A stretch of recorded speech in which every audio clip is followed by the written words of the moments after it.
25 სექტემბერს სოხუმის თეატრი იუნესკოს თეატრის საერთაშორისო ინსტიტუტთან ერთად ახალ პროექტს წარმოადგენს გზა, ასე ეწოდება ქორეოგრაფიულ პერფორმანსს, რომელიც ყველა იმ ქართველ დევნილს ეძღვნება, რომელმაც საკუთარი სახლი იძულებით დატოვა. პერფორმანსის თარიღი 27 სექტემბერს, ანუ სოხუმის დაცემის დღეს უკავშირდება და სპექტაკლის რეჟისორი კოტე ლიპარტელიანი და ჯაბა ჯანაშია იქნებიან ჩვენი სტუდიის სტუმრები და მათთან ერთად ვისაუბრებთ ამ თემაზე. აღნიშნოთ, რომ ჯაბა ჯანაში არის სწორედ ის ადამიანი, რომლის ისტორიასაც ეფუძნება ეს პერფორმანსი. მოგესალმებით, მადლობა მოსვლისთვის. საინტერესო იდეაზე ვსაუბრობთ და პროექტზე. პირველ რიგში კოტესგან დავიწყებ, როგორ დაიბადა პერფორმანსის დადგმის იდეა, ეს რომ მოგვიყვეთ. მოგესალმებით. მადლობას მოგიხდით, რომ საშუალება გვაქვს მე და ჯაბას თავის წარსულზე ისაუბროს, მე ჩემს პერფორმანსზე და ეხლა რაც შეეხება პერფორმანსის იდეას, ეს წამოვიდა ერთ-ერთ საერთაშორისო რეზიდენციის ფარგლებში. მონაწილეობდით მე და ჩემი მეგობარი მიხეილ ზაქაიძე, სადაც სხვადასხვა არტისტებთან ერთად რაღაც იდეებზე მუშაობდით და იქ ქონდა საშუალება, რომ შევხვედროდით დევნილებს და მათთან საუბრის მომენტში დავფიქრდით და მივხვდით, რომ ეს ძალიან მნიშვნელოვანი თემა იყო, რომელიც არა მხოლოდ სცენაზე, არამედ უბრალოდ ჩვენს საუბრებში, საზოგადოებასთან ძალიან მნიშვნელოვანი იყო ამ თემებზე გვესაუბრა და პერფორმანსი გაგვეკეთებინა. ეს იყო მთავარი ინსპირაცია ამ ადამიანების საუბარი. ანუ მათთან კომუნიკაცია და თვითონ ფორმატზეც რომ გვიამბოთ, ერთი არის იდეა, თუმცა შემდეგ არის უკვე მისი განხორციელება, როგორც ვიცი, თვითონ პერფორმანსის სხვადასხვა ელემენტ შეიცავს, ხო? კი, სხვადასხვა ელემენტ შეიცავს. ორ ნაწილად არის პერფორმანსი დაყოფილი, ეს არის მსვლელობა, აქცია პერფორმანსი, რომელიც ლაივ რეჟიმში არის გადაცემული თეატრის ეკრანზე, სადაც მაყურებელი ხედავს არტისტები როგორ მოდიან დაახლოებით 5 კილომეტრიანი მარშრუტი გვაქვს აღებული, საიდანაც რაღაც ტვირთით მოვდივართ მოკლედ თეატრის მიმართულებით. მეორე ეკრანია, სადაც უკვე ჯაბას ინტერვიუ არის, ნაჩვენები დოკუმენტურ მასალასთან ერთად თუ როგორ გადაადგილდებოდა ეს ხალხი თავის შესაფრში მიმავალ გზაზე, ჭუბერის უღელტეხილზე და შემდეგ მეორე ნაწილში უკვე პერფორმანსი გადაინაცვლებს სცენაზე და იქ ქორეოგრაფიით, ამ ემოციებით, რასაც გზაზე დავაგროვებთ და რასაც რეპეტიციებზე ვაგროვებდით, ამ ისტორიებით, ის იქნება. რა საინტერესო ჩანაფიქრი გქონიათ, ბატონო კოტე. ჯაბა, თუ შეიძლება თქვენი ხედვა გითხარით ამ პერფორმანსის მიმართ და თქვენი დამოკიდებულება და აი თქვენთვის რა იყო ინსპირაციის წყარო, გასაგებია, მაგრამ უფრო დეტალურად რო ვისაუბროთ. უპირველეს ყოვლისა მოგესალმებით კიდევ ერთხელ დიდი მადლობა იმისთვის, რომ ამ თემით დაინტერესდით, იმიტომ რომ მე და ალბათ ძალიან ბევრი ადამიანი თვლის საქართველოში, რომ ეს თემა მუდმივად რაღაც ნაწილით უნდა შუქდებოდეს. რაც შეეხება აი ამ ძვირფას პერფორმანსს, მე ჩემთვის ძალიან განსხვავებული იყო, იმიტომ რომ რაღაც სპექტაკლები არსებობს აფხაზეთის თემაზე.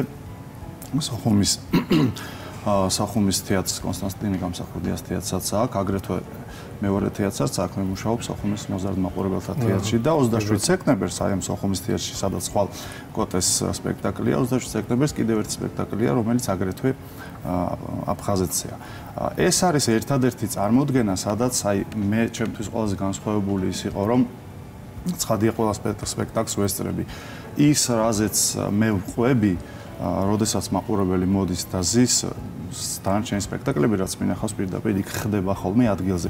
თუმცა კოტეს ესეთი ძალიან ორიგინალური გადაწყვეტა აქვს, რომ ჩემი ინტერვიუს პარალელურად ან რაღაცა კადრების პარალელურად ეს მისი მსახიობები ამას ფიზიკურად ყველა სპექტაკლზე ამ ეგრეთ წოდებულ გოლგოთას გზას გამოდიან. ცხადია, ხა ესე თებს ვერ გადმოვივლიან, მაგრამ ჩვენ აი თქვენს თუ მობრძანდებით, რასაც უყურებთ, აი ამ რაღაცა წუთების განმავლობაში ეს ადამიანები რამოდენიმე კილომეტრს ფეხით მოდიან, რაღაცა გარკვეული სიმბოლური ტვირთით და აი ამ ყველაფრის მერე მეორე ნაწილი ეს ყველაფერი უკვე სცენაზე კეთდება, სადაც უშუალოდ მაყურებლის თვალწინ ხდება ეს ყველაფერი.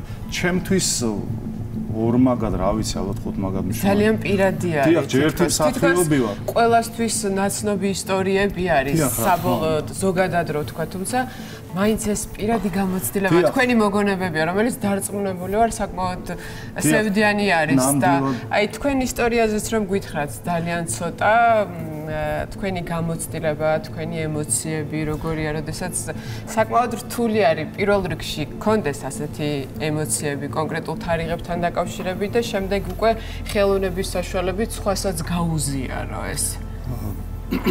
დიახ, აი ალბათ იშვიათად შეხვდებით ადამიანებს, სადაც აქვს, ვისაც აქვს დაბადების დღე, რომელიც ნახევრად უხარია. ერთ-ერთი ვარ მე და რატომ? აი ეს ისტორია მთავარი რაც არის ჩემ შემთხვევაში 27 სექტემბერი არის ჩემი დაბადების დღე. ზუსტად იმ საღამოს, როდესაც აიღეს გალში რომ მოვიდნენ 27-ში, მოვიდნენ გალში. სოფელი მერხეული ესეთი, სოხუმთან ახლოს. იმ საღამოს მომიწია გამოქცევა ჭუბერის გზით და მე იყო ეს დანარჩენი 13 დღე. შესაბამისად, მე გავხდი იმ დღეს 9 წლის. 9 წლის ბავშვი, ან 9 წლის ადამიანი, უბრალოდ სიტყვა. არის იმასაკის ადამიანი, რომელსაც აბსოლუტურად ყველაფერი ახსოვს და აი წარმოედგინეთ ყველა ჩემ დაბადების დღეზე, აი არ ვიცი, უცნაურია. კი, ნახევრად რაღაცნაირად ბოლომდე ბედნიერი ვერ ვიქნები, სანამ ეს პრობლემა იქნება და რაც შეეხება იმ კონკრეტულ ეპიზოდებს, კოტესთან მე ინტერვიუ ჩავწერე, იმიტომ რომ ეს მოსაყოლად საკმაოდ ვრცელი ამბავია. სპექტაკლი ამდენს ვერ დაიტევდა. და მომიწია თითქმის ყველაფრის მოყოლა, შემდეგ მან აარჩია ეს რაღაცა ნაწილები.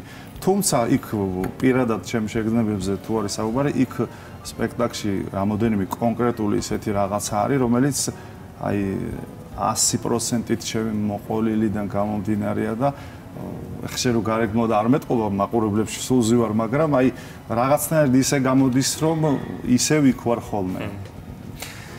ხო, ეს რთულია ემოციურად ამ ყველაფრის მოსმენა, გახსენება ჩემთვის პირადად მართლაც ეს თემა არის ახლო, იმიტომ რომ მეც აფხაზეთიდან ვარ, უბრალოდ აქ დავიბადე, თუმცა ჩემი ოჯახის წევრები არიან სოხუმიდან.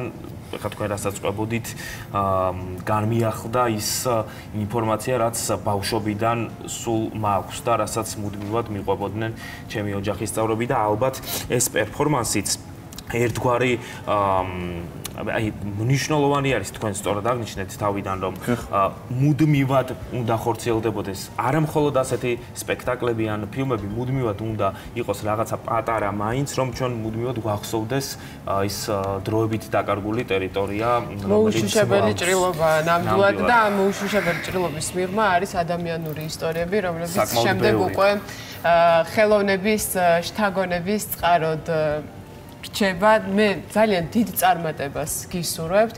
ძალიან დიდი მადლობა ამ თემის ასე შემოთავაზებისათვის. ბევრჯერ მოგვისმენია ისტორიები, თუმცა ქორეოგრაფია ნამდვილად იშვიათი გამონაკლისია და მადლობა თქვენ ამისათვის. მადლობა ჯაბა თქვენ პირადი ისტორიის გაზიარებისთვის, მით უმეტეს ამ გზით და ძალიან ბევრ წარმატებას გისურვებთ. წარმატებები და კიდევ ერთხელ უთხრათ ჩვენს ტელემაყურებელს 25 სექტემბერს, ანუ ხვალ სოხუმის თეატრი იუნესკოს თეატრის საერთაშორისო ინსტიტუტთან ერთად წარმოადგენს ამ ახალ პროექტს, რომელსაც ქვია გზა.